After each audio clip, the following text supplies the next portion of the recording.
Histoire. Le banquet des nains.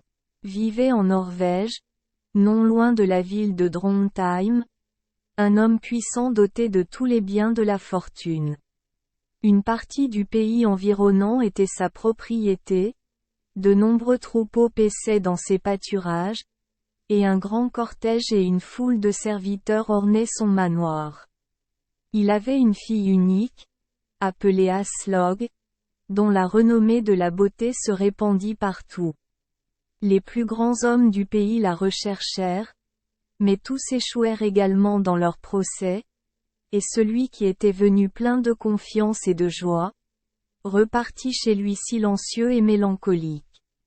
Son père, qui pensait que sa fille ne retardait son choix que pour choisir, s'abstenait d'intervenir et exultait de sa prudence, mais quand enfin les plus riches et les plus nobles tentèrent fortune avec aussi peu de succès que les autres, il se mit en colère et appela sa fille.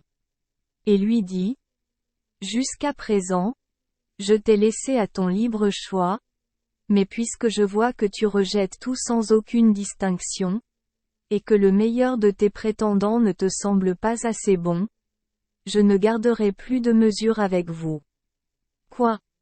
Ma famille va-t-elle s'éteindre et mon héritage passer entre les mains d'étrangers? Je briserai votre esprit obstiné. Je vous donne maintenant jusqu'à la fête de la grande nuit d'hiver. Faites votre choix à ce moment-là, ou préparez-vous à accepter celui sur qui je me fixerai. Aslog aimait un jeune nommé Orm, aussi beau que courageux et noble. Elle l'aimait de toute son âme, et elle préférait mourir plutôt que de tendre la main à un autre. Mais Orm était pauvre et la pauvreté l'obligeait à servir dans le manoir de son père. La préférence d'Aslog pour lui était gardée secrète, car la fierté de son père en matière de pouvoir et de richesse était telle qu'il n'aurait jamais donné son consentement à une union avec un homme aussi humble. Quand Aslog vit l'obscurité de son visage et entendit ses paroles de colère, elle devint pâle comme la mort, car elle connaissait son caractère et ne doutait pas qu'il mettrait ses menaces à exécution. Sans prononcer un mot de réponse, elle se retira dans sa chambre et réfléchit profondément, mais en vain, au moyen d'éviter la sombre tempête qui pesait sur elle. La grande fête approchait de plus en plus, et son angoisse augmentait chaque jour. Finalement, les amants résolurent de fuir. Je connais, dit Orm, un endroit sûr où nous pouvons rester inconnus jusqu'à ce que nous trouvions une opportunité de quitter le pays. La nuit, alors que tout le monde dormait, Orm conduisit l'Aslog tremblant à travers la neige et les champs de glace jusqu'aux montagnes. La lune et les étoiles, scintillant encore plus dans la froide nuit d'hiver, les éclairaient sur leur chemin. Ils avaient sous les bras quelques vêtements et quelques peaux d'animaux, c'était tout ce qu'ils pouvaient porter. Ils gravirent les montagnes toute la nuit jusqu'à ce qu'ils atteignirent un endroit solitaire entouré de hauts rochers. Ici, Orm conduisit Aslog fatigué dans une grotte dont l'entrée basse et étroite était à peine perceptible, mais elle s'agrandit bientôt pour devenir une grande salle, s'enfonçant profondément dans la montagne. Il alluma un feu, et maintenant, reposant sur leur peau, ils étaient assis dans la plus profonde solitude, loin de tout le monde. Orm fut le premier à découvrir cette grotte, qui est encore visible aujourd'hui. Et comme personne n'en savait rien, ils étaient à l'abri de la poursuite du père d'Aslog. Ils passèrent tout l'hiver dans cette retraite. Orm partait à la chasse et Aslog restait chez lui dans la grotte, s'occupait du feu et préparait la nourriture nécessaire.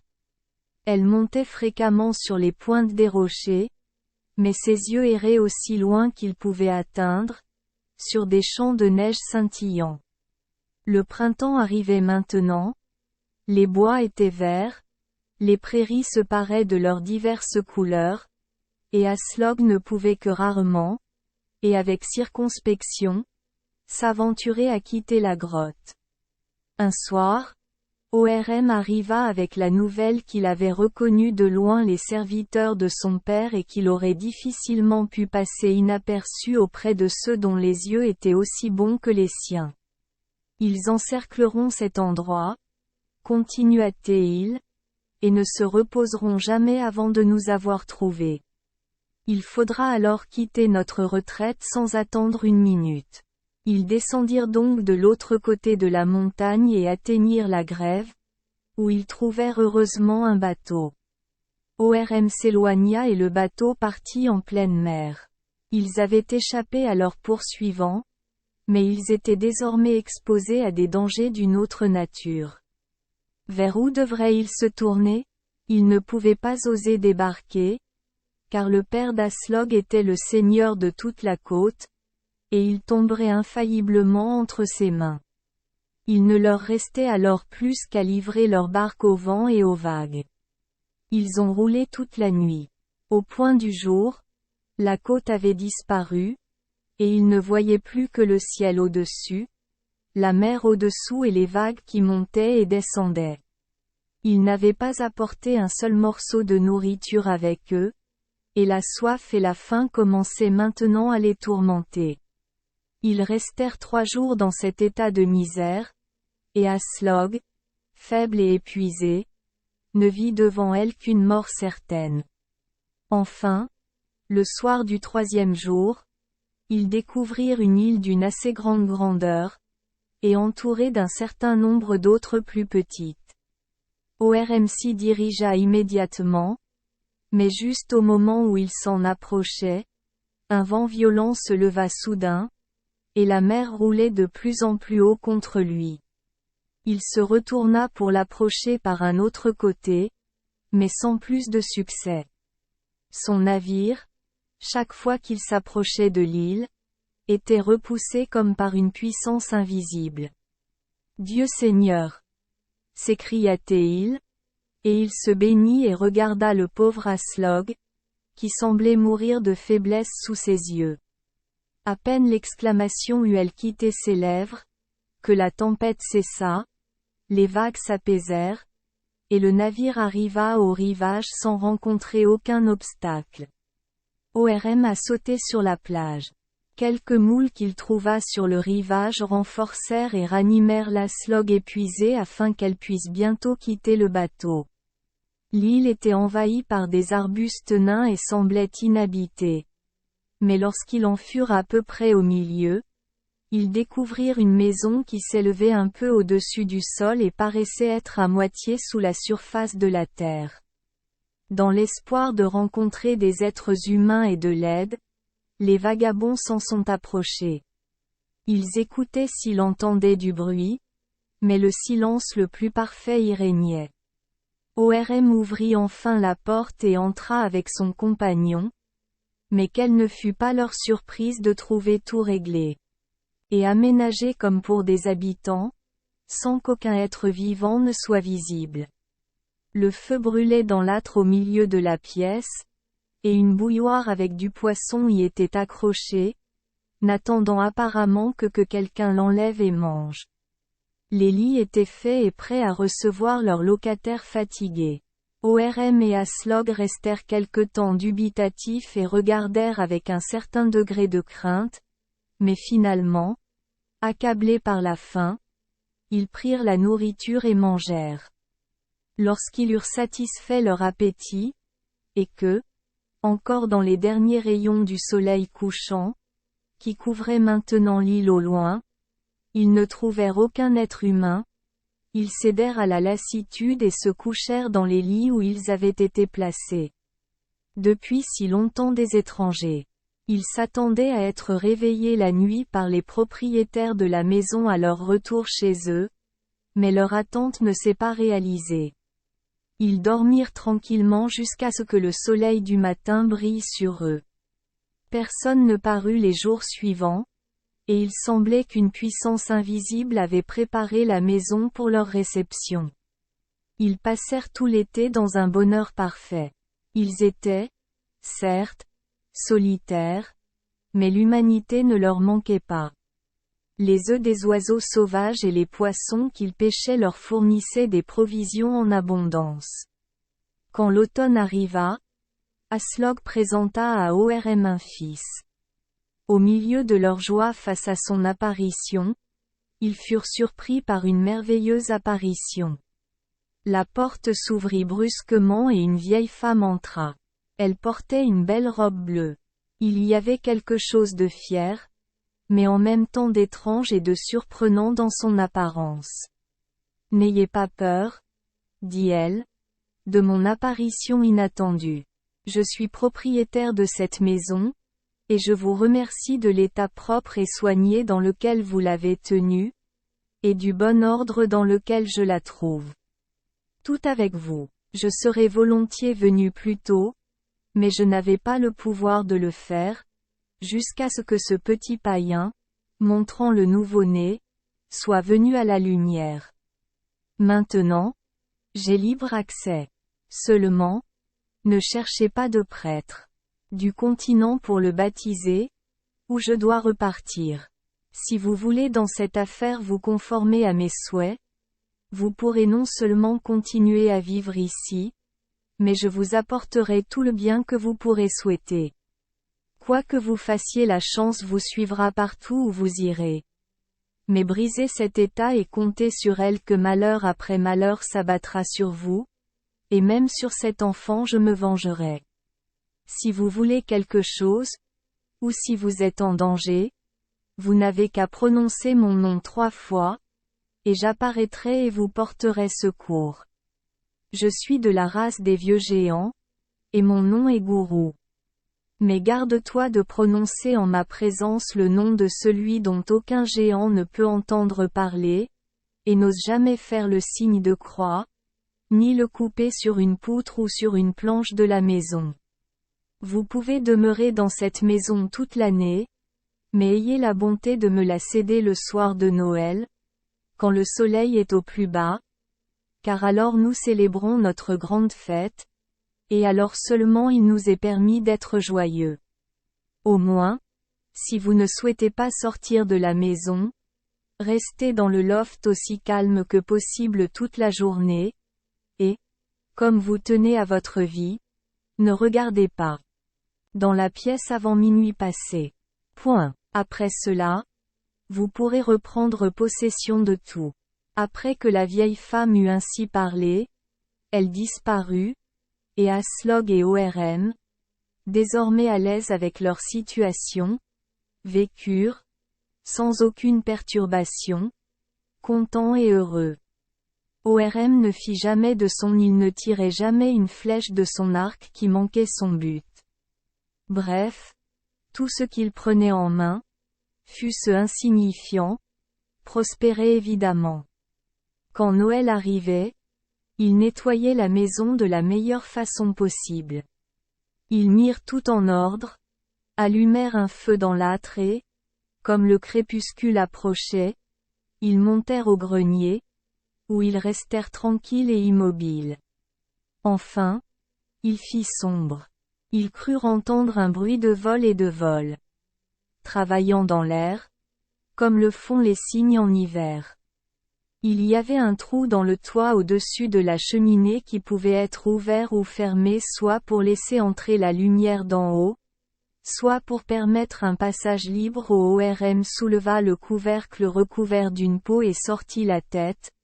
Mais quel spectacle merveilleux s'offrit alors à ses yeux! Les petites îles autour étaient toutes éclairées par d'innombrables lumières bleues, qui se déplaçaient sans cesse, sautaient de haut en bas, puis sautaient jusqu'au rivage, s'assemblaient, et se rapprochaient maintenant de plus en plus de la grande île où vivaient Orm et Aslog. Enfin ils y arrivèrent et se disposèrent en cercle autour d'une grosse pierre non loin du rivage, et qu'Orm connaissait bien. Quelle ne fut pas sa surprise lorsqu'il vit que la pierre avait désormais complètement pris la forme d'un homme, quoique monstrueux et gigantesque. Il voyait clairement que les petites lumières bleues étaient portées par des nains, dont les visages pâles, couleur d'argile, avec leurs nez énormes et leurs yeux rouges, défigurés eux aussi par le bec des oiseaux et les yeux des hiboux, étaient soutenus par des corps difformes. Ils chancelaient et vacillaient ici et là, de sorte qu'ils semblaient à la fois joyeux et souffrants. Soudain, le cercle s'ouvrit, les petits se retirèrent de chaque côté, et Gourou, qui était maintenant beaucoup plus grand et d'une taille aussi immense que la pierre, s'avança à pas gigantesques. Elle jeta ses deux bras autour de l'image de pierre, qui commença immédiatement à recevoir vie et mouvement. Dès que le premier signe de mouvement se manifestait, les petits commençaient avec des cabrioles et des grimaces merveilleuses, un chant ou, pour mieux dire, un hurlement dont toute l'île retentissait et semblait trembler. ORM, assez terrifié, rentra la tête, et lui et Aslog restèrent dans le noir, si immobiles qu'ils osèrent à peine reprendre leur souffle. Le cortège se dirigea vers la maison, comme on pouvait s'en apercevoir clairement à l'approche des cris et des cris. Ils étaient maintenant tous entrés, et, légers et actifs, les nains sautaient sur les bancs, et les pas des géants résonnaient lourdement et fort, par intervalles. ORM et sa femme les entendirent couvrir la table, et le fracas des assiettes, et les cris de joie avec lesquels ils célébrèrent leur banquet. Quand ce fut fini, et qu'il approchait de minuit, ils se mirent à danser sur cet air de fée ravissant qui charme l'esprit dans une si douce confusion, et que certains ont entendu dans les vallons rocheux et appris en écoutant les musiciens souterrains. Dès qu'Aslog entendit le bruit de l'air, elle ressentit un désir irrésistible de voir la danse, et ORM ne fut pas non plus capable de la retenir. « Laissez-moi regarder, dit-elle, ou mon cœur va éclater. » Elle prit son enfant et se plaça à l'extrémité du grenier d'où, sans être observée, elle voyait tout ce qui se passait. Longtemps elle regarda, sans quitter un instant les yeux, la danse, les ressorts hardis et merveilleux des petites créatures qui semblaient flotter dans les airs et ne pas toucher terre, tandis que la ravissante mélodie de les elfes remplissait toute son âme. Cependant l'enfant, qui gisait dans ses bras, s'endormait et respirait lourdement, et sans jamais songer à la promesse qu'elle avait faite à la vieille femme, elle faisait, comme d'habitude, le signe de croix sur la bouche de l'enfant, et dit, « Que le Christ te bénisse, mon bébé. » À l'instant où elle eut prononcé ce mot, un cri horrible et perçant s'éleva. Les esprits se précipitèrent éperdument devant la porte, avec un écrasement et un attroupement terrible, leurs lumières s'éteignirent et, en quelques minutes, toute la maison était débarrassée d'eux et laissée désolée. ORM et Aslog, morts de peur, se cachèrent dans le coin le plus retiré de la maison. Ils n'osèrent bouger qu'au lever du jour, et ce n'est que lorsque le soleil brillait par le trou du toit jusqu'à la cheminée qu'ils sentirent assez de courage pour descendre du grenier. La table restait toujours couverte puisque les clandestins l'avaient quittée. Tous leurs ustensiles, qui étaient en argent et fabriqués de la plus belle manière, étaient dessus. Au milieu de la pièce se trouvait sur le sol une énorme bouilloire en cuivre à moitié pleine d'hydromel sucré, et à côté une corne à boire en or pur. Dans un coin, contre le mur, était posé un instrument à cordes, semblable à un dulcimer, sur lequel, comme on le croit, jouaient les géantes. Ils regardaient ce qui se trouvait devant eux avec admiration, mais sans oser mettre la main sur quoi que ce soit. Mais leur étonnement fut grand et effrayant quand, en se retournant, ils virent assise à la table une immense silhouette, qu'Orm reconnut instantanément comme le géant que Gourou avait animé par son étreinte. Il était désormais une pierre froide et dure. Pendant qu'il le regardait, Gourou elle-même entra dans la pièce sous sa forme géante.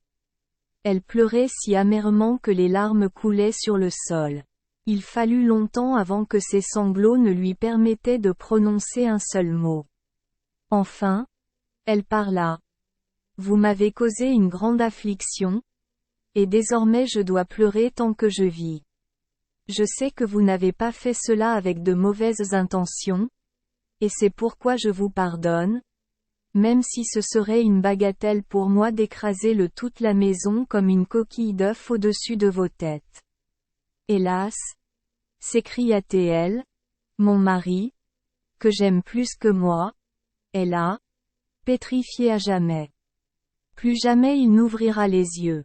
J'ai vécu 300 ans avec mon père sur l'île de Coonan, heureux dans l'innocence de la jeunesse, comme la plus belle parmi les jeunes filles géantes.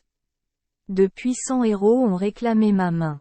La mer autour de cette île est encore remplie des fragments rocheux qu'ils se sont lancés les uns contre les autres dans leur combat. Andfind a remporté la victoire, et je me suis engagé envers lui, mais avant que je me marie, le détestable Odin entra dans le pays, qui vainquit mon père et nous chassa tous de l'île. Mon père et mes sœurs s'enfuirent dans les montagnes, et depuis ce temps mes yeux ne les ont plus vus. Et je les trouvais et je les sauvais. Nous-mêmes sur cette île, où nous avons vécu longtemps dans la paix et la tranquillité, et pensions que cela ne serait jamais interrompu. Le destin, auquel personne n'échappe, en avait décidé autrement. Oluf venait de Grande-Bretagne. Il l'appelait le Saint, et je trouvais découvrit instantanément que son voyage serait de mauvais augure pour les géants.